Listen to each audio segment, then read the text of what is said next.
Hello everybody, my name is Amanda Gardner and today we're going to be talking about the Syrian civil war crisis. Now if you've watched the news you may have heard of the Syrian civil war, but you might be asking yourself, where exactly is Syria? Syria is a small country that is between Iraq, Lebanon, Jordan, and Israel. And though their country is small, the conflict has affected millions of people. Approximately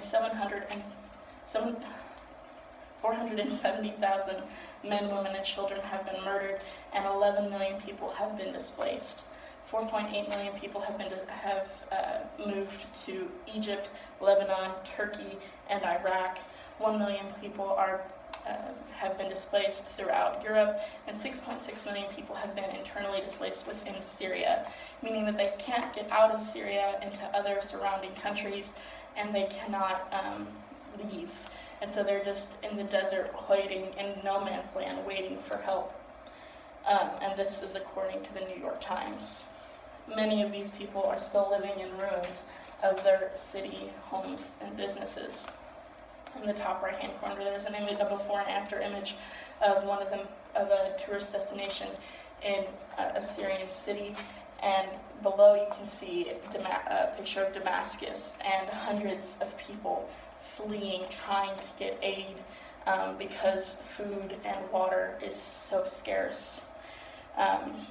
These people live in constant fear because not only do they suffer from past bombings, but they know that more bombings are going to happen. There's going to be more attacks, more terrifying days ahead of them.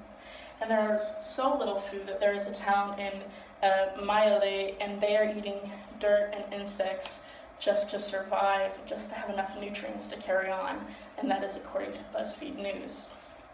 Now, people in Syria not only suffer from lack of food and water and daily needs, they also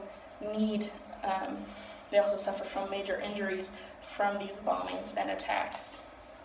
You may have recently heard of the gas attack that supposedly occurred by the Assad regime, killing nearly 80 people. Also in January, the fall of the rebel-held town Aleppo, killing hundreds of people as they were fleeing from the fighting.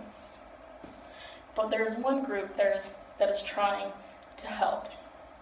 They work with victims trying to treat their injuries, and this group is called Doctors Without Borders. Doctors Without Borders supports 150 different locations across Syria, including 23 in Aleppo, Idlib, and Hammam.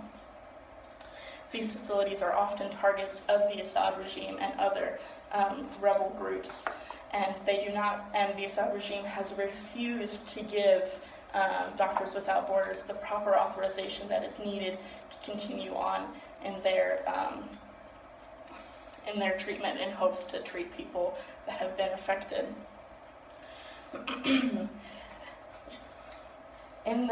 Going back to Doctors Without Borders clinics being targets of bombings, this is an example of one of these attacks.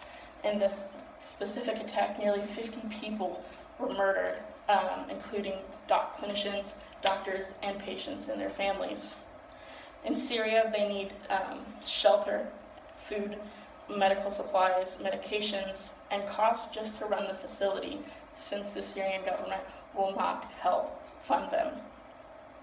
And due to the lack of funds, many patients who have complex injuries from these attacks by the government go without the proper treatment because there's nowhere and there's no one to treat them.